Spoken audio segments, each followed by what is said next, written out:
জাতীয় দাবা চ্যাম্পিয়নশিপে এনামুল হোসেন রাজীবের সঙ্গে ম্যাচ তখন জমে উঠেছে জিয়াউর রহমানের। 2.5 ঘন্টা পেরিয়ে মীমাংসা হতে তখনও ঢের বাকি, কিন্তু কিস্তিমাতের অপেক্ষা অসমাপ্ত রেখেই জীবনের বোর্ড থেকে আচমকা বিদায় নিয়ে নেন জিয়া। পুরো ব্যাপারটা এতই আকস্মিক হয়েছে যে রাজীবের কাছে ঘোরের মতো লাগছে সব। শুক্রবার বিকেল 3টায় শুরু হয়েছিল রাজীব জিয়ার ম্যাচ।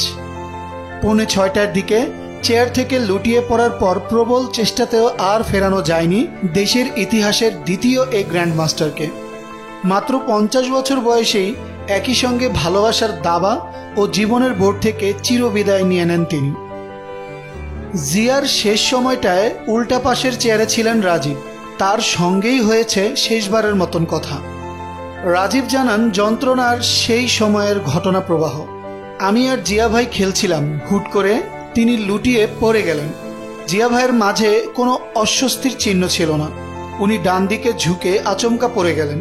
আমি প্রথমে ভেবেছিলাম নিচ থেকে পানির বোতল নিতে যাচ্ছেন। আমি তখন তাকে ডাকলাম, কিন্তু তিনি সাড়া দিলেন না। সবাই ছুটে এলো। তিনি তখন অজ্ঞান। তাকে দ্রুত হাসপাতালে নেওয়া হলো, কিন্তু তিনি বেঁচে ছিলেন না। এক সাইডে কাত হয়ে গেছে। তো আমি ভাবছি হয়তো বা সে পানির বোতল উঠাচ্ছে বা এরকম কিছু একটা। তো পরে দেখি যে সে ওই অবস্থাতেই আছে, সে আর সোজা হচ্ছে না। নিয়াজ মুর্শেদের পর 2002 সালে দেশের দ্বিতীয় গ্র্যান্ড মাস্টার হন জিয়া। তবে একটা জায়গায় তিনি ছিলেন অনন্য। জিয়া ছিলেন পুরোপুরি পেশাদার দাবাড়ু। দাবা খেলাই ছিল তার ধ্যান জ্ঞান, নেশা, পেশা সব। জীবনে দাবা খেলার বাইরে অন্য কোনো চাকরি করেননি তিনি। বাকি সব দাবাড়ু দাবার বাইরে অন্য কোনো চাকরি করেন। তিনি ছিলেন পুরোপুরি দাবার উপর নির্ভরশীল।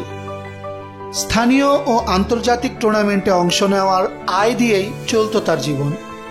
তার একমাত্র সন্তান তাহসিন তাসওয়ার জিয়াও এখন ফিদে মাস্টার। 2022 সালে দাবা অলিম্পিয়াডে বাবা ছেলে বাংলাদেশকে প্রতিনিধিত্ব করেছিলেন।